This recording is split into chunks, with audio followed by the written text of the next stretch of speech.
에베소서 6장 11절, 12절 이 두 절만 읽어주시겠습니다. 에베소서 6장 316쪽 11절, 12절 우리 두 절만 우리 같이 합독하시겠습니다. 두 절 시작. 마귀의 관계를 대적하기 위하여 하나님의 전신갑주를 입으라. 우리의 씨름은 혈과 육을 상대하는 것이 아니요 통치자들과 권세들과 이 온 세상 주권자들과 하늘에 있는 악한 영들을 상대함이라. 아멘. 할렐루야. 반갑습니다. 오늘 본문 에베소서 6장은 마귀의 관계를 능히 대적하기 위하여 하나님의 전신갑주를 입으라. 마귀의 관계, 마귀의 계략들을 이기기 위한 방법은 하나님의 전신갑주를 입으라.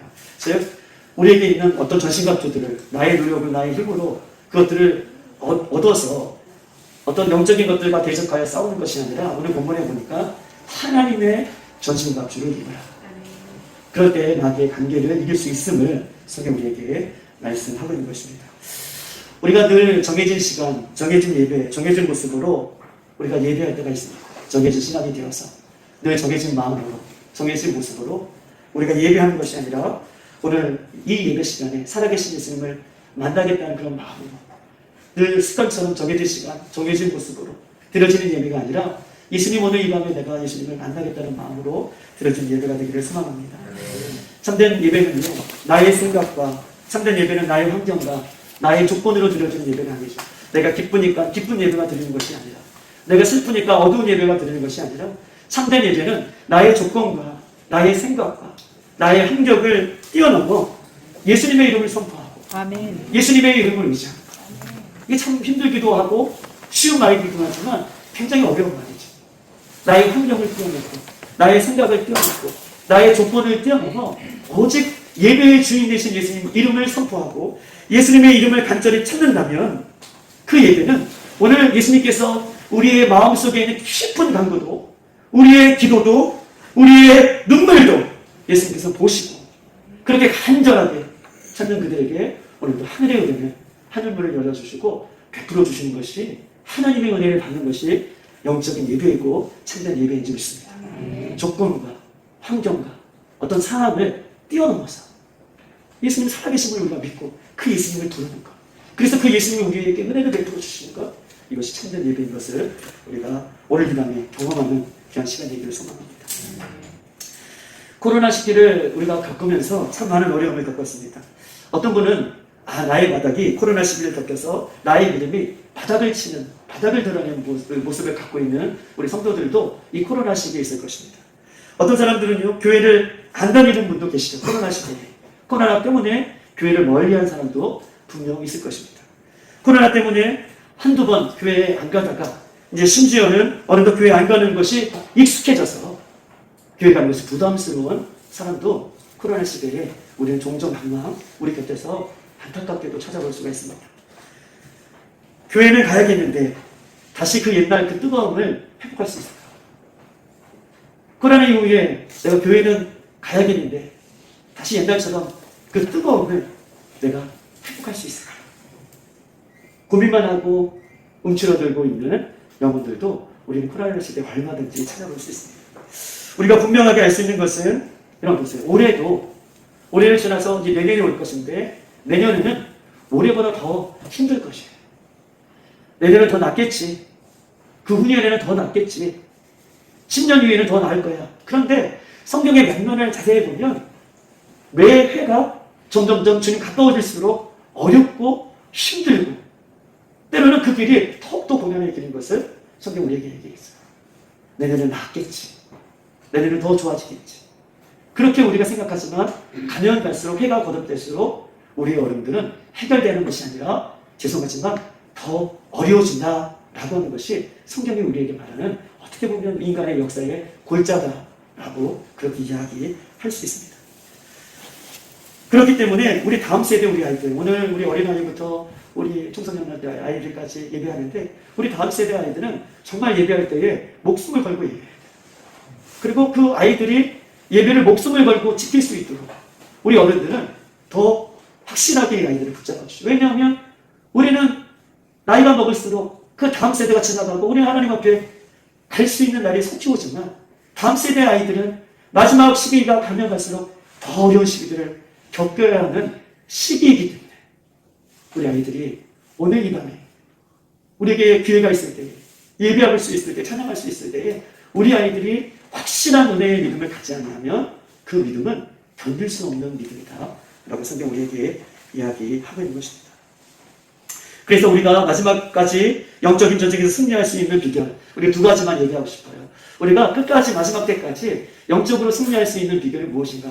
이거는 오늘 밤에 두 가지를 얘기하고 싶은데, 첫 번째로는 매일매일 믿음의 근력을 키워야 됩니다. 매일매일 믿음의 근력.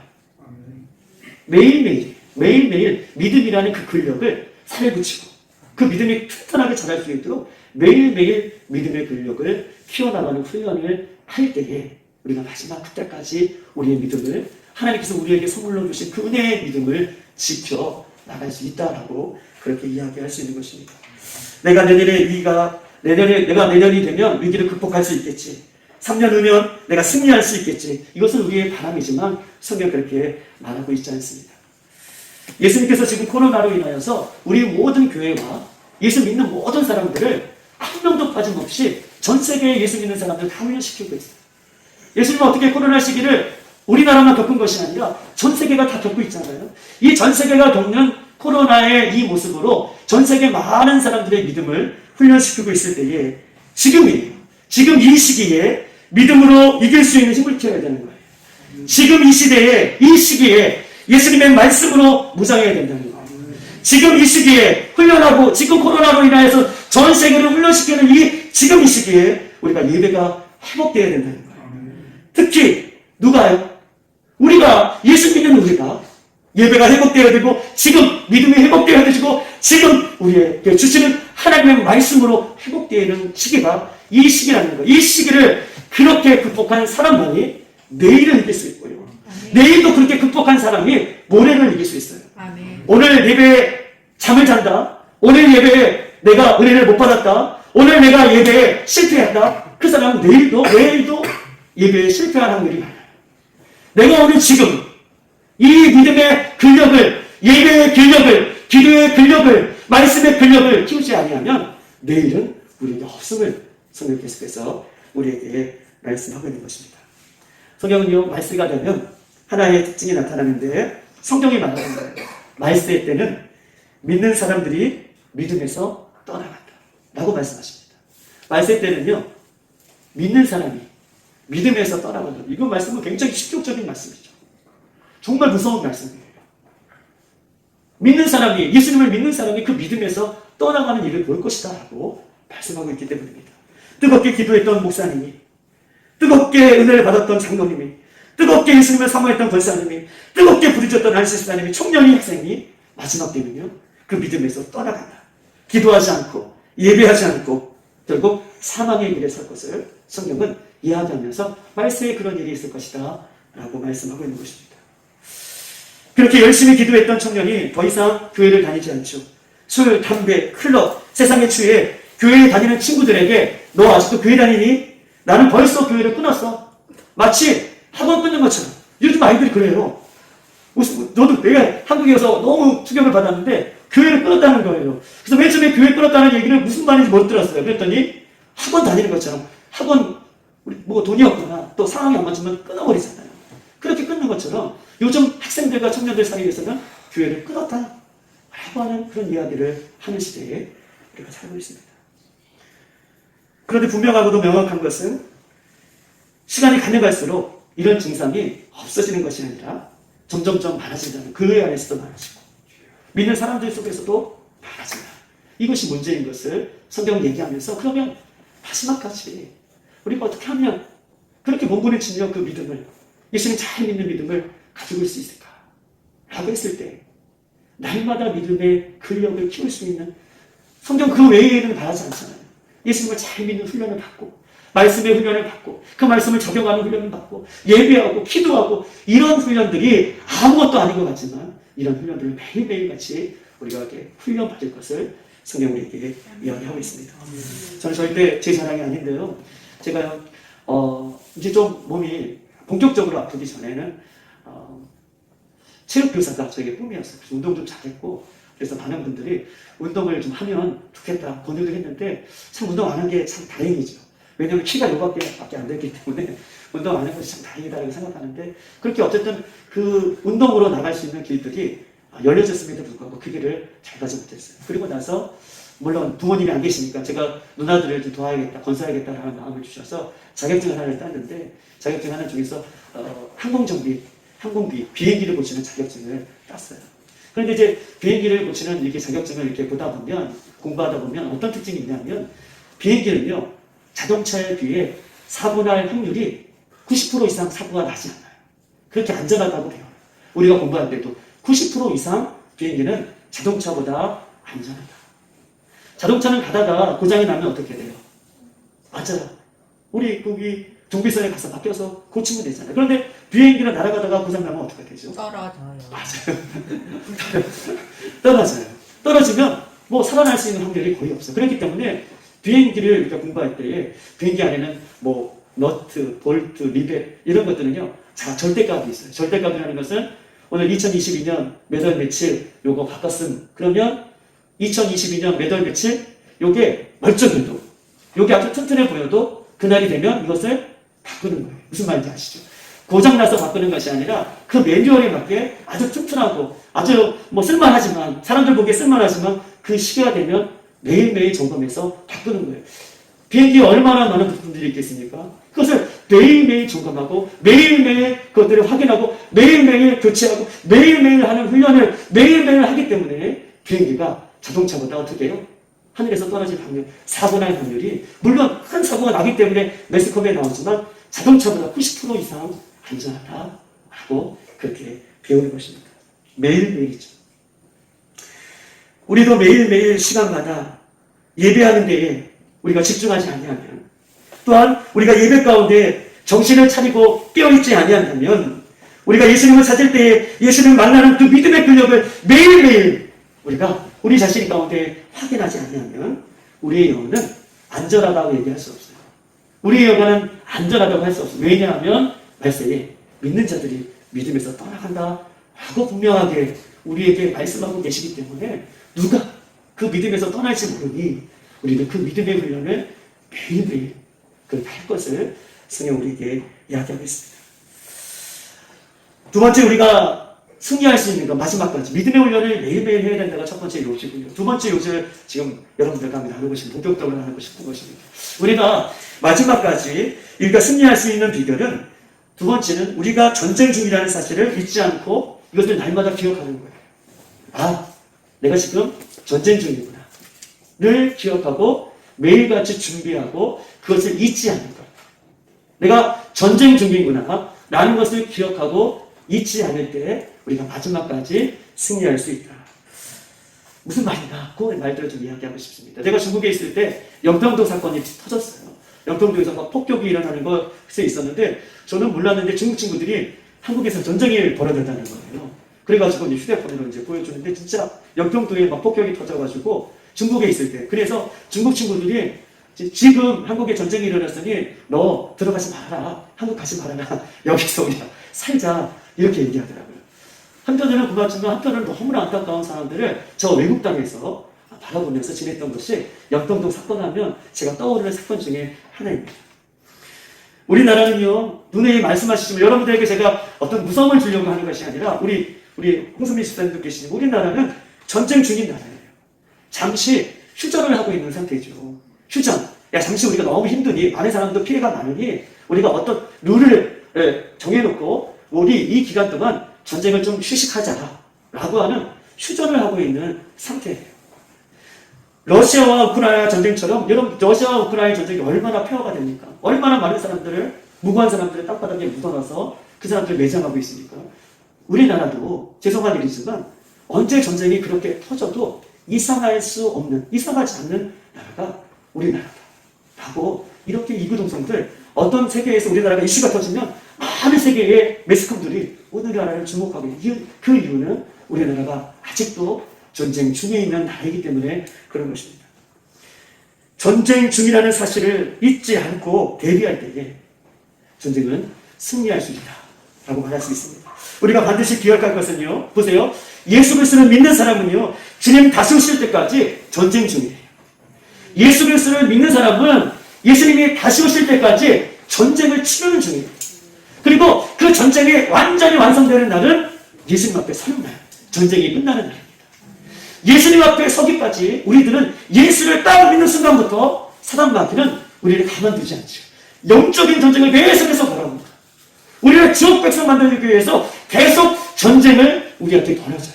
그렇기 때문에 우리는 예수 그리스도를 믿고 난 이후부터는 주님 그 품에 안기기까지 우리는 전쟁 중이라는 것을 잊어서는 안 되는 거예요. 이 전쟁은 성경이 말하는 영적인 전쟁을 말하는 것입니다. 그러면 영적인 전쟁이 무엇인가? 영적인 전쟁이라고 하는데 그 영적인 전쟁이 무엇일까요? 우리가 정확하게 영적인 전쟁을 알지 못하면 전쟁은 지금도 계속되는데, 여러분 보세요.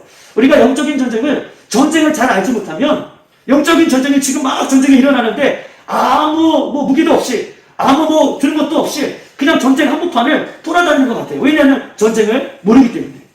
그런 사람은 언제 죽을지 모르죠. 전쟁을 아는 사람은 그렇게 준비하지 않겠죠. 방공호를 들어가든지 무기를 갖든지 어떤 조치를 취할 것인데 전쟁에 대해서 전혀 의식이 없으니까 전쟁 중에도 아무런 무방비 상태로 돌아다니는 사람. 그 사람은 어떤 사람입니까? 언제 죽어도 예상하지 않는 사람인 것을 이야기하면서 영적인 전쟁을 모르고 살아가는 사람은 그런 사람과 같다라고 이야기할 수 있는 것입니다.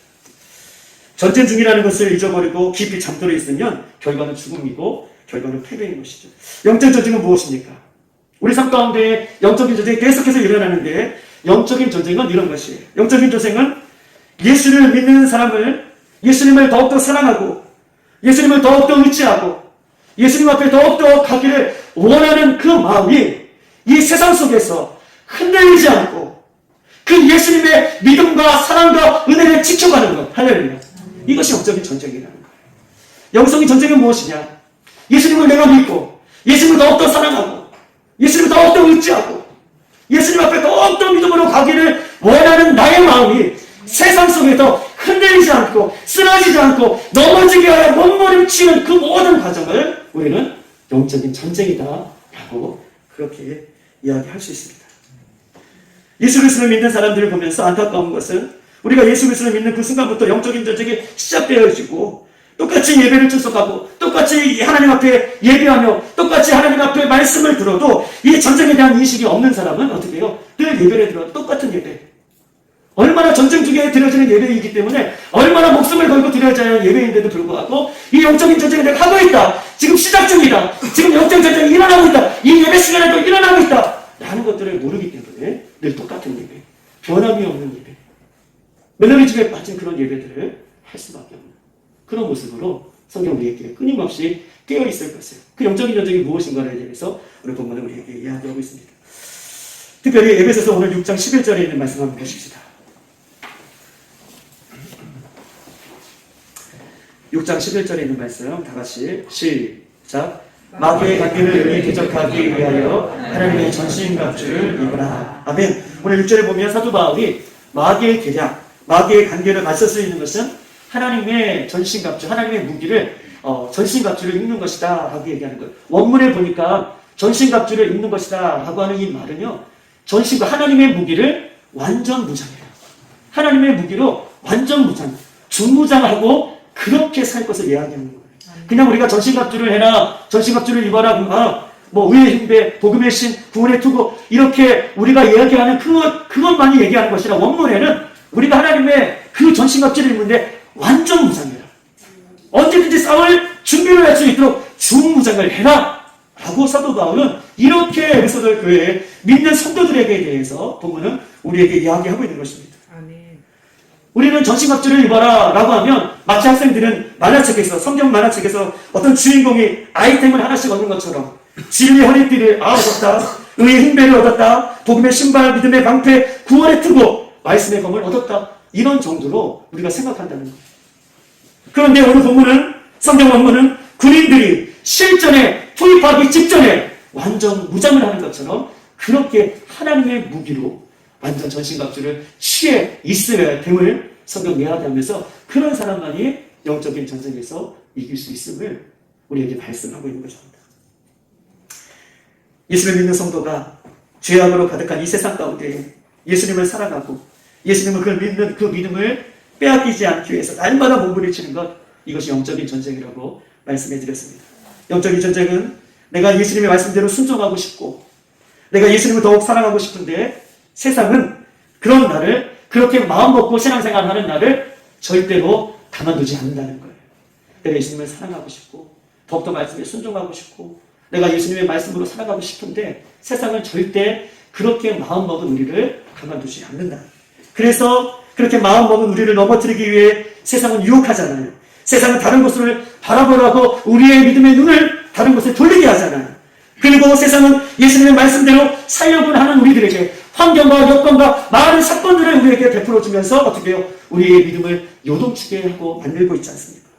힘듦을 주고 어려움을 주고 세상과 어느 정도 타협하라고 하는 것이 영적인 전쟁에서 이 사단 마귀가 우리에게 공격하는 것이다 라고 그렇게 이야기할 수 있는 것입니다. 그렇지만 예수를 내가 끝까지 사랑하고 말씀에 끝까지 순종하는 길을, 진리의 힘을 내가 선택하고 나아가는 것, 이것이 영적인 전쟁을 잘 준비하는 우리들의 모습인 것을 성경 그분이 우리에게 말씀하고 있는 것입니다. 우리 한번 6장 12절에 있는 말씀 한번 보시겠습니다. 12절에 있는 말씀 다 같이 시작. 우리들의 씨름은 혈과 육을 상대하는 것이 아니요 통치자들과 권세자들과 이 어둠의 세상 주관자들과 하늘에 있는 악한 영들을 상대하리라. 아멘. 우리의 씨름은 혈과 육을 상대하는 것이 아니라 통치자들과 권세들과 이 어둠의 세상 주관자들과 하늘에 있는 악한 영들을 상대하는 것이다 라고 성경은 영적인 전쟁의 그 상대에 대해서 말씀하고 있는 것입니다. 사단의 영적인 전쟁의 목적은 무엇입니까? 여러분 보세요. 사단이 우리에게 영적인 전쟁을 계속 걸어오는데, 우리에게 싸움을 걸어오는데, 사단이 걸어오는 싸움의 목적은 하나님과 우리의 사이를 결국 떨어뜨리는 거예요. 하나님과 우리의 사이를, 소통하고 있는 사이를 불통의 관계로 만들려고 하는 것이 사단이 우리에게 영적인 전쟁을 공격해오는 그런 목적인 것을 우리가 알 수 있는 것입니다. 때로는요, 가정에서 부모와 자녀가 싸움을, 불화가 일으켰죠. 그런데 그 불화를 일으키면서 결국적으로 목표는 하나님과 예수님과 우리의 관계를 떨어뜨리는 거예요. 우리는요, 때로는요, 남편과 아내가 말다툼을 할 때에 남편이 적인 것처럼, 아내가 적인 것처럼 그렇게 상대하잖아요. 근데 오늘 본문의 12절은요, 우리의 씨름은 우리 남편과 아내가 상대하는 것이 아니라, 혈과 육이 상대하는 것이 아니라, 통치자들과 권세자들과 그 남편과 아내를 주관하여서 그 마음을 요동치게 하는 어두운 세상과의 싸움인 것을 이야기합니다. 세상은 그렇게 우리를 가만두지 않는다고 이야기하는 것입니다. 때로는 질병으로 우리를 싸우게 만들죠. 때로는 가난으로 우리를 싸우게 만들어요. 때로는 학교 다니는 친구는 학교의 관계 속에서 우리를 싸우게 만듭니다. 교회 안에서도 크고 작은 싸움을 걸어오는 것이죠. 영적인 어둠의 그 권세자들이. 이렇게 싸우는 상대는요, 결국 아까도 누누이 말씀드리지만 여러분 보세요. 결국 이렇게 싸움을 걸어오는 상대는 우리 인간의 아빠, 엄마, 자녀, 목사님, 장로님이 아니라 그 뒤에 역사하는 악한 영들에 대한 싸움인 것을 이야기하고 있는 거예요. 우리 똑바로 이걸 알아야 돼요. 이거를 모르면 눈에 보이는 사람들과 계속 싸우게 되는 거예요. 미워지게 하고 싫어지게 하고 자꾸 사람과의 상대에서 내가 이기려고 한다는 것이죠. 그런데 오늘 싸움의 주체는 사람이 아니라 눈에 보이지 않는 영들의 싸움인 것을 성경 우리에게 말씀하고 있는 것입니다. 사람은요, 결국 이런 싸움을 통해 우리의 마음이 흔들려서 사람은 결국 이 싸움의 목적, 사단이 주는 목적, 하나님의 관계, 예수님의 관계를 멀리하게 하는 것이 목적인 것이죠. 여러분 보세요. 믿는 사람들이 시험에 들면 제일 많이 하는 말이 무엇입니까? 믿는 사람들이 시험에 들면 나 3일 동안 금식해서 기도해야지. 내가 기도해야지. 내가 교회 가서 예배해야지. 잃어버렸던 새벽 예배를 다시 회복해야지. 여러분 그럽니까? 교회에서 시험에 들면 제일 먼저 하는 말이 뭐죠? 나 교회 안 가. 시험에 들였으면 나 교회 안 가는 사단이 좋아하는 목적이잖아요. 영적인 어두운 권세들이 좋아하는 말이잖아요. 우리가 믿음 생활하다가 어렵고 힘듦이 찾아오면 더 예수 그리스도를 믿는 사람들은 나를 돌아보고 십자가를 보여잡고 예수님 앞으로 더 가까이 나가야 되는데 사단이 주는 목적은 나 교회 안 가. 나 이제 믿음 생활 안 할 거야. 나 이제 쉬고 싶어. 하나님의 관계를 어떻게 해요? 더 멀리 하는 거예요. 이것이 사단이 주는 목적인 것입니다. 교회에서 예배하는 것은요, 나를 위해 십자가를 죽으시고 나를 지옥 배틀에서 천국 백성으로 삼아주시고 나를 구원의 길로 가게 하시는 하나님의 은혜에 감사하여서 내가 예수님 앞에 예배하고 그 믿음의 길을 가는 것이 참된 예배이고 참된 모습인데 그것을 아는 사람이 영적인 싸움에서 지면 나 교회 안 가. 그리고 일관하는 시대를 우리가 살고 있음을 성경은 이야기하면서 상대는 우리 육적인 사람이 아니라 우리 뒤에 우리를 조종하는 그 영적인 것을 상대할 것을 성경은 우리에게 이야기하고 있는 것입니다. 영적인 존재를 모르는 사람은 문제 앞에 교회 안 가라는 사단의 전략에 무너지지만 그 문제가 있음에도 불구하고 영적인 전쟁을 아는 사람은 그럼에도 불구하고 문제가 있을 때마다 예수님의 십자가 앞에 나가고 할렐루야 말씀 앞에 부여잡고 예배 가운데 나가며 오직 예수님과 씨름하는 그런 은혜가 있게 되는 것이죠. 아, 내가 지금 이 사단이 나에게 영적인 전쟁을 걸어오는구나. 문제로, 아픔으로, 상처로. 그럴 때에 우리가 현상을 보고 넘어지는 것이 아니라 우리는 더 교회 앞으로, 더 십자가 앞으로, 더 말씀 앞으로, 더 예배 앞으로 그렇게 나갈 수 있는 우리 아이들, 우리 모든 성도들의 되기를 주님의 이름으로 축복합니다. 아멘. 그럼 우리가 영적인 전쟁에서 승리할 수 있는 비결은 무엇입니까? 눈에 말씀드리지만 우리에게 주신 예배를 통해서 우리 더욱더 주님을 사랑하는 것입니다. 우리가 영적인 전쟁에 승리할 수 있는 비결은 우리에게 주신 이 찬양을 통해서 예수님을 더욱더 사랑하는 것입니다. 우리에게 주신 기도를 통해서 예수님을 더욱더 사랑하는 것입니다. 우리에게 주신 것들 인하여서 반대로 이것들을 통해서 예수님과 멀어진다면 그것은 영적인 전쟁에 실패하는 거예요. 때로는 건강하기 때문에 예수님 앞에 더 나와야 되는데 건강하기 때문에 예수님 앞에 멀어지는 사람이 있어요. 나에게 주신 물질 때문에 더 예수님 앞에 나와야 되는데 물질이 있으니 예수님과 멀어지는 사람이 있어요. 나에게 주신 달란트가 재능이 많아서 예배할 때마다 그 재능을 예수님 앞에 쏟아내야 되는데 재능이 많은 사람은 세상을 향해 간다는 거예요. 행복하면 예수님 앞에 더 가까이 나가서 예수님 앞에 영광을 돌리는 삶을 살아야 되는데 인간의 행복을 누리면 그때부터 세상 가운데 나가게 되는 거예요. 시간이 있으면 새벽을 깨우고 시간이 있으면 말씀을 붙들고 나가야 될 우리가 시간이 있으면 세상을 향해 나가는 것입니다. 이것은요 영적인 전쟁에서 실패하는 모습을 성경 우리에게 말씀하고 계십니다. 저는 오늘 에베소서 6장과 함께 더불어 사사기 7장에 있는 말씀을 한번 같이 보기를 원합니다. 사사기 7장은요 미디안과의 전쟁이에요. 사사기 7장에 한번 말씀 들어가 보십시다.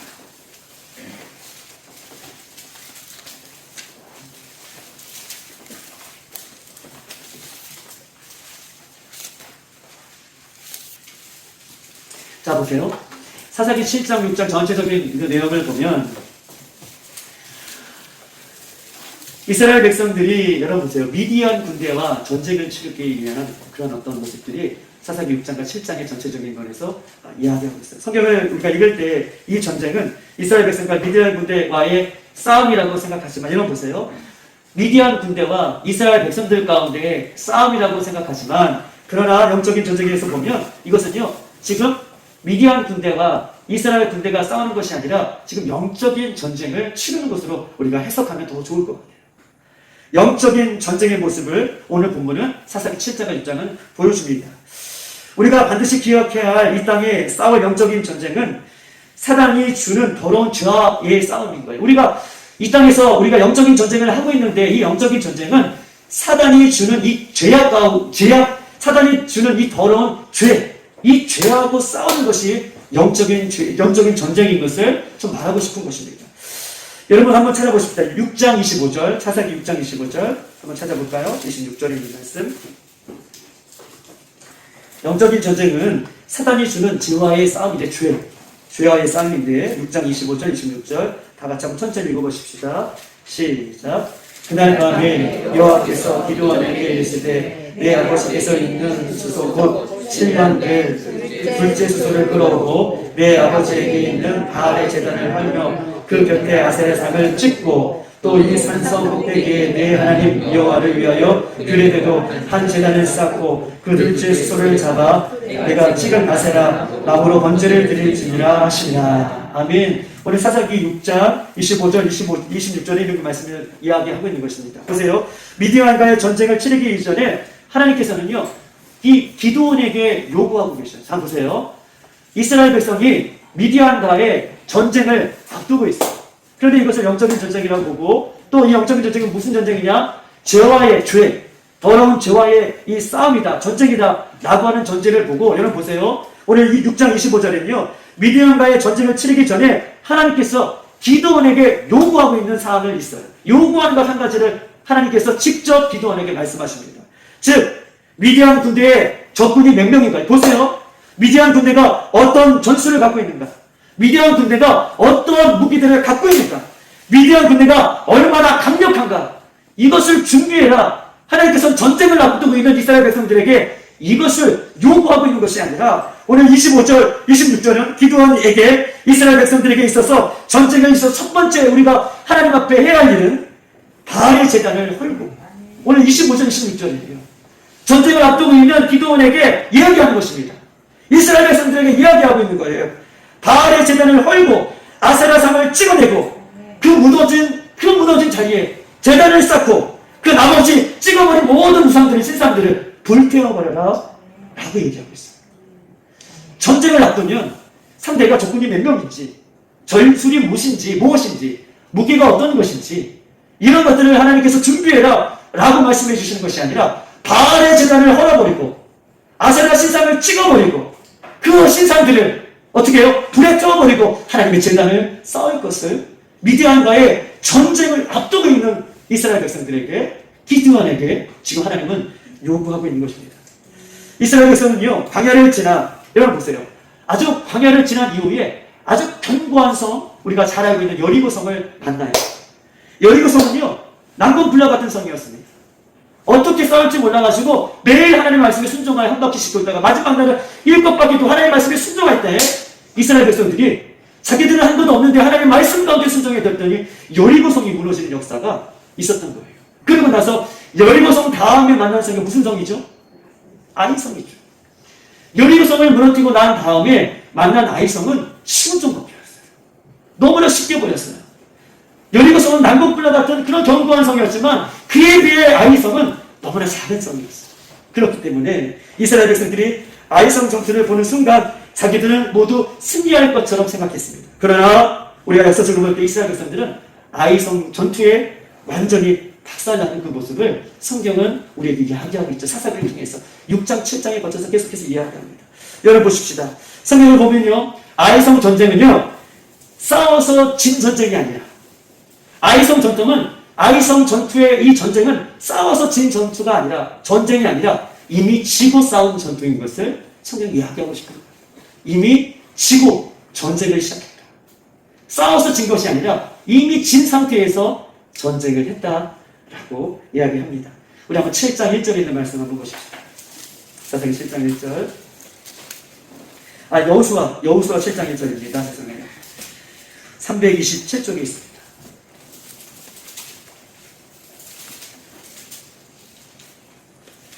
여호수아 7장 1절. 다같이 시작. 이스라엘 자손들이 온전히 바칠 물건으로 말미암아 범죄하였으니 이는 유다 지파 세라의 증손 삼디의 손자 갈미의 아들 아간이 온전히 바친 물건을 가졌습니다. 여호께서 이스라엘 자손에게 진노하시니라. 아멘. 7장 1절에는요, 아간이 그 여리고성이에요. 보세요. 7장 1절에는 아간이 여리고성에서 승리한 물건 중에 하나님 모든 것들을 하나님과 바치라고 이야기해 듣는데, 그 아간이라는 사람이 그 귀한 것 몇 가지를 어떻게 해요? 감춰서 숨겼다라고, 범죄하였다라고 하는 그 얘기를, 아간의 이야기를 하나님께서 이야기하고 있는 거예요. 그리고 7장 2절부터는 어떤 전쟁이 나와요? 여호수아가 여리고의 사람 베델 쭉 한번 읽어보십시다. 동쪽 베델 곁에 있는 아이로 보내요. 그들에게 말하여 이르되 올라가서 그 땅을 정탐하라 하며 그 사람들이 올라가서 아이를 정탐하고, 이 7장 2절부터는 무슨 전투가 나오는 거예요? 아이성 전투가 나오는 거예요. 여러분, 제가 뭐라고 말씀드렸습니까? 아이성 전투는 전쟁을 치르다가 실패한 전쟁이 아니라, 아이성 전투는 실패한 모습을 가지고 전쟁을 치는 모습을 이야기하고 있는 것입니다. 7장 1절에 아간이 범죄합니다. 아간이 범죄한 그 모습을 가지고 전쟁을 치르는 아이성 전투에 임한 이스라엘 백성들을 이야기하면서 이미 지고 난 이후에 전쟁을 치르는 그 백성들의 모습을 성경은 오늘 우리에게 말씀하고 있는 것입니다. 아이성 전투에 패배하고 돌아온 이스라엘 백성들에게 하나님은 이렇게 이야기하고 있어요. 아이성 전투에 패배했잖아요. 이길 줄 알았는데, 승리할 줄 알았는데, 아이성 그 전투에서, 싸움에서 패배하고 돌아온 백성들에게 하나님은 너희들이 죄를 회개할 것을 요구하고 있습니다. 여호수아 7장 13절 한번 찾아보십시오.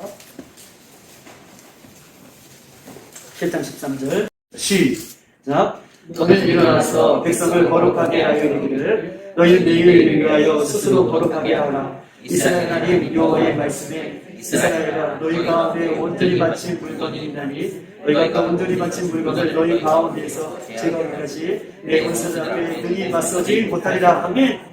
능히 그 물건들, 그 제약된 물건들을 없애기 전까지는 원수들 앞에 능히 어떻게 해요? 맞서지 못하게 하리라. 하나님께서는요, 패배하고 돌아온 이스라엘 백성들에게 다시 정비할 것이 있다면 그 첫 번째, 죄. 하나님 앞에 지은 그 죄. 그 죄들을 회개하라. 그리고 나서 하나님이 능히 원수들과 싸움을 붙일 것이다. 라고 그렇게 말씀을 하고 있는 것입니다. 여러분, 죄는 지을 때에 우리가 두렵습니까? 두려운 것이 있다면, 죄를 지을 때 우리가 두려운 것은 하나님의 심판이 임해서 두려운 것이 아니라 하나님의 관계가 끊어지기 때문에 두려운 거예요.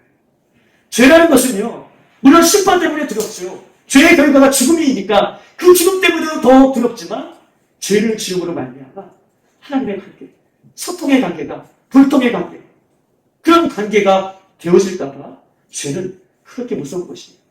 아무리 하나님 앞에 의지하고 싸우려고 노력해도 아이성 전투에 어떻게 실패하는 것처럼 죄가 있으면 하나님 앞에 가까이 나가지 못하는 우리들 모습을 성경이 이야기하고 있습니다.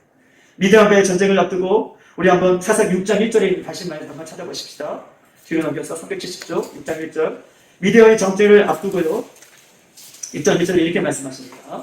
같이 시작. 이스라엘 자손이 또 여호와의 목전에 악을 행하였으므로 여호와께서 7년 동안 그들을 미디안의 손에 넘겨주시게 하면 예수님께서 하나님께서 미디안이 그 하나님 앞에 악을 행하였으므로 그 악한 모습들로 인하여서 그 다른 나라에 7년 동안 그 모습으로 노예고 그 모습으로 어떻게 지는 모습으로 그렇게 넘겨주었다라고 분명하게 죄를 짓고 있는 이스라엘 백성들에게 7년 동안 미디안에 넘겨줄 것을 성경이 이야기하고 있고 7년 동안 아무리 싸워도 죄가 해결되지 않는 이상은 미디안과의 전투에서 승리하지 못할 것을 성경은 우리에게 말씀하고 있는 것입니다. 사랑하는 여러분요, 죄는요 우리가 피하거나 죄는 우리가 부정한다고 해서 없어지는 것이 아니에요. 죄는 내가 피하거나 내가 부정한다고 해서 없어지는 것이 아니라 죄는요 반드시 예수님의 이름 앞에 우리가 해결돼야지 죄는 없어지는 것을 믿습니다. 아멘. 죄는 피한다고 없어지는 것이 아니라 죄는 부정한다고 없어지는 것이 아니라 죄는요 반드시 해결해야 될 문제라고 성경 우리에게 말씀하고 계세요. 당시 이스라엘 백성들이 얼마나 타락했냐면 보세요. 이스라엘 백성들이 얼마나 타락했냐면 기드온의 아세라 상을 찍어내고요. 밤에 그 기드온이 아세라 상을 찍어내고 또 바알의 제단을 물러뜨리고 그 불로 모든 것을 불살랐어요. 그리고 나서 아침에 딱 되니까 이스라엘 백성들이 뭐라고 얘기하냐면 누가 이 아세라 백성을 이렇게 만들었냐, 이 바알의 신전을 이렇게 만들었냐 라고 그 사람을 찾아내는 거예요. 누가요? 하나님을 믿는 백성이 그랬다는 거예요. 하나님의 음성을 듣고 이 죄악된 아세라 백성을 찍어내고 이 죄악된 이 제단을 무너뜨리고 그것을 불태우고 난 이후에 하나님의 백성들이 참 잘해왔다, 우리 하나님 옆에 돌아가자 라고 얘기하는 것이 아니라 누가 이런 일을 저질렀나 라고 따지고 묻는, 사람을 찾아내려고 하는 그런 악한 일들을 범하고 있는 것입니다. 하나님의 관심은요 미디안 전쟁에 승패에 관심이 있는 것이 아닙니다. 하나님의 관심은 전쟁에 관심이 있는 것이 아니라 하나님의 관심은 우리가 가지고 있는 그 죄, 우리의 죄에 관심이 있어요. 하나님의 관심은 전쟁에서 승리하냐, 전쟁에서 실패하냐, 여기 두 번째 문제예요. 하나님 앞에 내가 죄가 있느냐, 하나님 앞에 그 죄를 내가 해결하느냐, 내 안의 죄를 철저하게 하나님 앞에 내려놓느냐, 이것이 하나님께서 우리에게 갖고 있는 관심인 것을 우리에게 얘기하고 있습니다. 죄와의 싸움이 해결되지 않고 이 죄의 문제가 해결되지 않으면 세상에서는 승리한 것 같지만 죄의 문제가 해결되지 않고 세상에 잘 나가고 죄의 문제가 해결되지 않고 세상에서 편하게 살고 죄의 문제가 해결되지 않은데 내가 안락하게 아무 문제가 없다. 그 인생은 어떻게 보면 실패하는 인생이다 라고 그렇게 이야기할 수 있는 것입니다. 우리는 내 안에 저와의 싸움에서 실패하면 절망이에요. 살 소망이 없는 거예요. 내가 겉으로는 잘 살아가는 모습을 갖고 있지만, 세상에서 편안하게 살아가는 모습이 있지만, 내 안에 죄의 문제를 해결하지 않는다면 오늘 하나님께서 우리의 영혼을 보실 때 그 영혼은 실패한 인생이고 절망의 인생으로 바라본다는 것을 성경이 우리에게 말씀하고 있는 것입니다. 여러분, 사울 왕 보세요. 사울 왕은요, 하나님의 영이 그를 떠나갔어요. 그런데 이스라엘의 왕이 되었습니다. 얼마나 절망입니까? 얼마나 죄악에 관영했습니까? 사울 왕은 하나님의 영이 그에게 떠났는데 그가 이스라엘의 왕이 되어서 합독한 모습으로 그 나라를 어렵게 힘들게 그렇게 이끌어갔던 것을 우리 성경에서 잘 찾아볼 수 있는 것입니다. 우리가 죄와 싸워야 하는 이유는요, 죄의 문제는 사느냐 죽느냐의 문제이기 때문에 죄는 우리가 반드시 치료할 영적인 전쟁인 것을 성경 우리에게 이야기하고 있어요. 여러분, 죄의 문제를 조금 더 생각해 보면 이것이에요. 죄의 문제는 내 인생에 누가 주인이냐, 이것을 가리는 문제예요.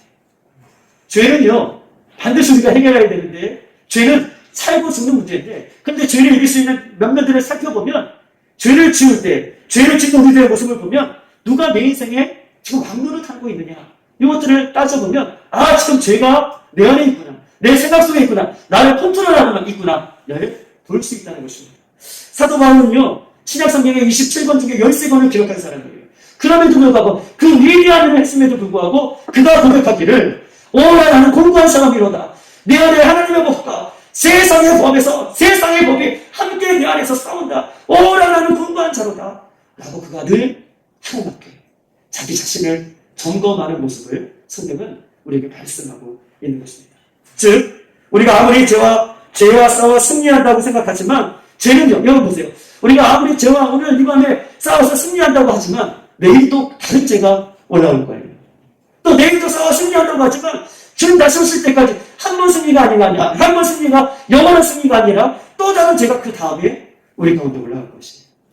오늘 죄를 승리했으면 또 다른 죄가 내일 올라오고 그 다음 또 다른 죄가 끊임없이 올라오고, 그렇기 때문에 그 올라올 때마다 내 인생에 누가 주인으로 지금 나를 컨트롤하고 있냐, 이것을 볼 때에 이런 육적인 것, 이런 세상의 즐거움을 쫓아가고 하나님과 관계가 멀어지는 것, 죄의 유혹에서 죄를 이기지 못하게 하는 것, 이런 모든 것들이 내 안에 영적인 그 죄의로 내 안에 있다면 오늘 예수님의 전신 갑주를 치워야서 이것들을 온전히 물리칠 수 있는 저와 여러분의 영적인 전쟁에 승리하는 모습이 되기를 주님으로 축복합니다. 죄와 싸워서 이길 수 있는 방법은 아세라 목상을 찍어버리고 태워버린 이후에 그곳에 예수님의 제단을 쌓고 하나님의 제단을 쌓고 예배하는 것입니다. 우리가 영적인 전쟁에서 이길 수 있는 것은요, 그것을 찍어내버리고 죄악을 찍어내버리고 하나님과 관계에 멀어지게 하는 모든 죄를 찍어내버리고 그것을 새롭게 제단을 쌓고 하나님 앞에 예배할 때에 우리는 언제나 예수님의 은혜를 힘입어 승리할 수 있는 우리의 모습이 되는 것입니다. 우리가 죄와 싸울 때 왜 날마다 실패하는지, 회개가 철저히 잘 되고 있는지, 하나님 은혜 가운데 오늘도 나의 모습을, 죄 앞에 나의 모습을 예수님의 십자가 앞에 내려놓고 있는지, 이것이 영적인 전쟁의 승패인 것을 기억하고 오늘도 누구의 말을 의지하고 듣는 것이 아니라 오직 말씀을 의지해서 그 영적인 전쟁을 잘 치러갈 수 있는, 우리는 예수 그리스도를 믿고 난 이후부터 우리 가운데 영적인 전쟁이 계속해서 벌어지고 있다는 것을 잊지 마시고 그렇게 싸워갈 수 있는 여러분 되기를 주님의 이름으로 축복합니다. 영적인 전쟁의 승패는 내가 승리할 거냐, 내가 실패할 거냐, 이것이 중요한 것이 아니라 내 안의 죄를 예수님 앞에 내려놓을 때 영적인 전쟁은 자연스럽게 승리의 전쟁인 것을 기억하고 오늘 이 밤에 우리가 예수님의 이름을 부르며 기도하며 나아가는 시간 되겠습니다. 소감합니다. 이 시간 한번 기도하십시다.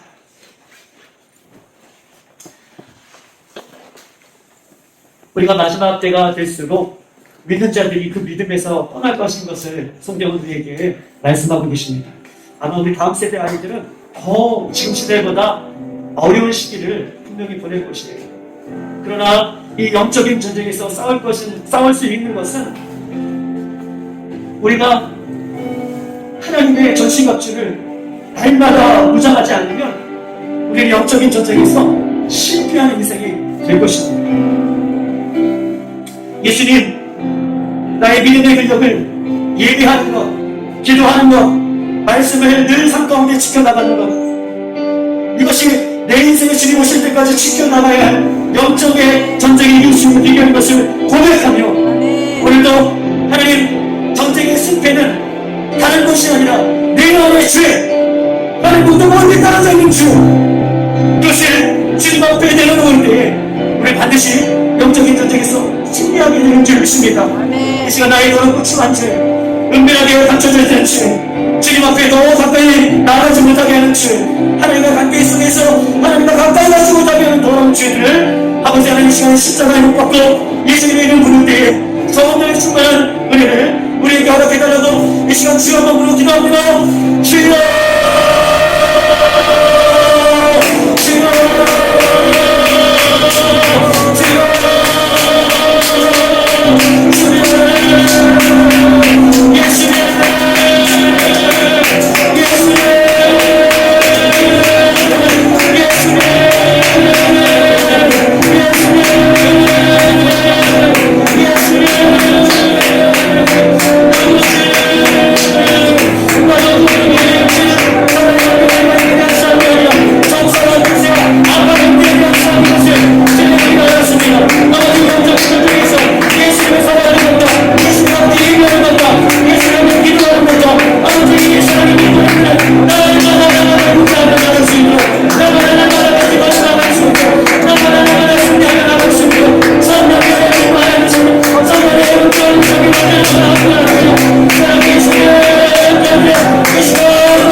우리 아이들을 위해서 한번 기도하십시다.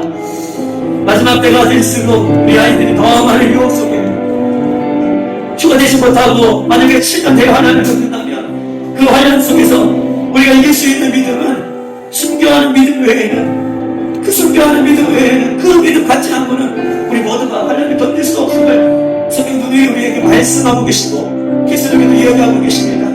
하나님, 우리 영적인 전쟁에서 우리 아이들이, 다음 세대 우리 아이들이 이길 수 있는 믿음의 근력을 주시고 죄를 미워하게 하여 주시고 늘 전쟁 중이라는 것을 잊지 아니하고 주님 앞에 자신의 모든 것들을 내어가고 수 있는 우리 다음 세대 아이들이 될 수 있도록 지금 하나님의 마음의 힘이 될 수 있도록 하나님의 군대가 될 수 있도록 이 시간 우리 아이들을 위해서 완전히 기도한 다음에 우리 개인적으로 기도하고 돌아가시겠습니다. 주여,